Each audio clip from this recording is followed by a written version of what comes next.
Ito yung dream house na ipinapagawa namin na ngayon hindi na namin makontak yung construction company na to.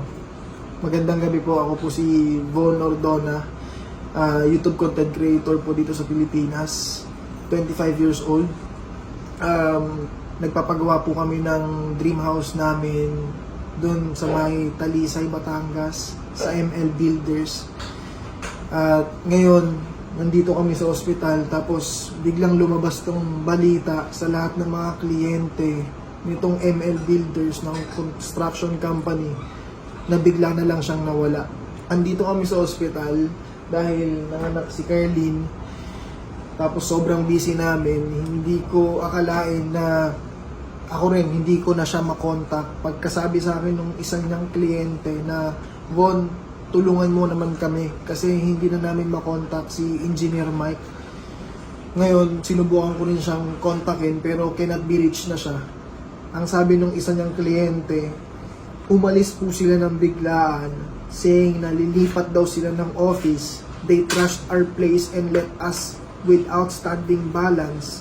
To be honest, I don't think they want to be found. Yan yung sabi ng pinag-iistiyan nitong ni Engineer Mike. Ginawa ko tong video na to para manawagan sa'yo. Alam kong hirap na namin ikaw makontak. Kahit mga kaibigan mo, kahit mga katrabaho mo, mga empleyado mo, iniwan mo na sa ere. Maski yung pamilya mo, kapatid mo, misis mo na may baby, buntis, iniwan mo rin. Ngayon, Mike, Engineer Mike, nakikipag-usap ako sa'yo through my heart na pare, sana lumabas ka, sana magpakita ka. Dahil hindi biro yung lahat ng kliyente na nagtiwala sa'yo.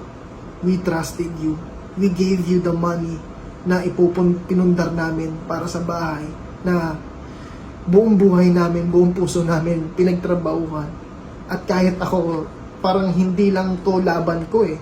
Ang laki ng nawala sa aking pera. 8 million pesos yung ibinigay, pinagkatiwala ko sa iyo to start the construction ng dream house namin ni Carlene.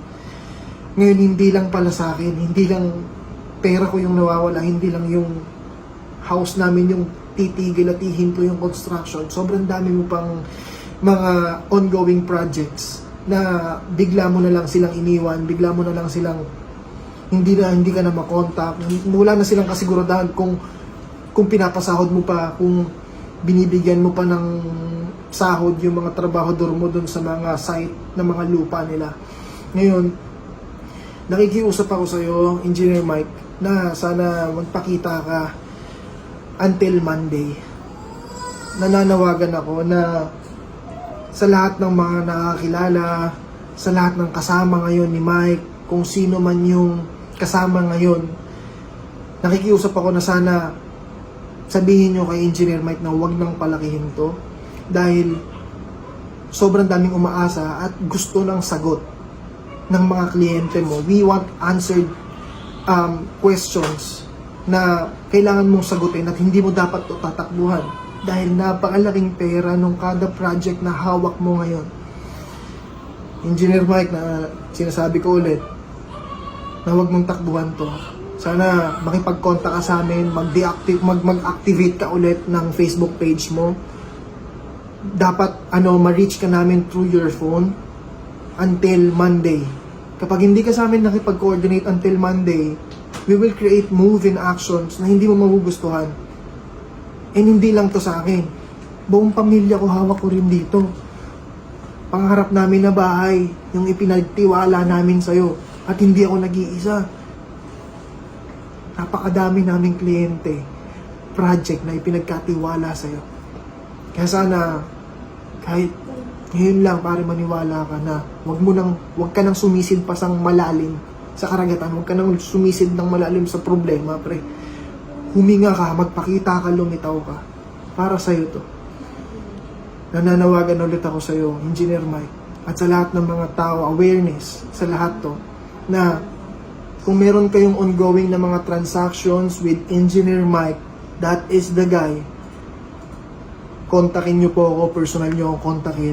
Gumawa po kami ng group chat. Lahat ng mga tao na umasa at naniwala sa tao na to, na ngayon, iniwan niya na lang kami sa ere. Hindi namin alam. Maski ako na lululungkot ako sa decision making ko, sa totoo lang. Kasi pinagkatiwala ko sa yung bahay na pangarap namin, na pinundar namin ng ilang taon na ako nagtrabaho for this. Hindi lang ako nag-iisa. Dami namin nagtrabaho para mapundar yung bahay na gusto namin ipagawa. Gamit yung construction company mo, akala namin kaya mo. Now, pagkaanin mo to, bro. Solve this problem. Harapin mo to. Face this problem, brother. Sana makakaasa ako na magkikita tayo this Monday. Makaka-receive ako ng tawag sa'yo, sa pamilya mo, sa mga kapatid mo na kawawa yung kapatid mo umiiyak. Dahil wala silang kaalam-alam na iniwan mo na sila sa ere. Kahit yung kanang kamay mo na engineer din, ng mga employees mo, iniwan mo na rin sa ere. Mag-isip-isip ka. Sana mabalikan mo ako by this weekend. Makipag-usap ka sa amin, makipag-ugnayan ka sa amin para hindi na lumaki to.